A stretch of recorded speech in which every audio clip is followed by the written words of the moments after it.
Kumusta mga kaluto? Ako si Tata. Welcome sa Panlasang Pinoy by Tata. Dito, ituturo ko sa inyo ang authentic lutong Pinoy mula adobo hanggang sinigang at probinsyang specialty.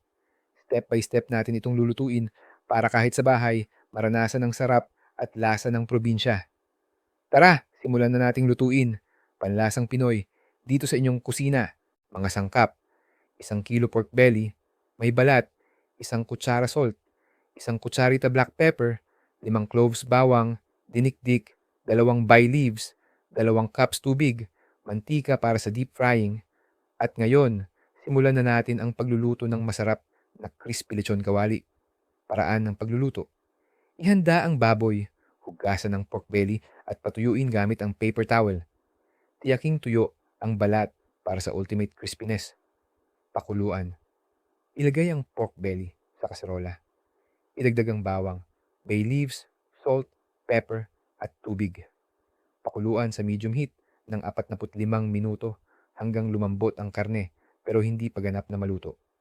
Patuyuin at palamigin. Alisin sa sabaw at patuyuing mabuti ang balat. Para mas crisp, pwede mong tusukin ng tinidor ang balat para may konting butas ang lalabas ng steam habang piniprito. Deep fry. Initin ang mantika sa kawali. Iprito ang pork belly sa medium-high heat hanggang maging golden brown at crispy ang balat.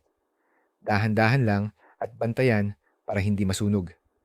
Patuyuin at ihain, ilagay sa paper towel para maalis ang sobrang mantika.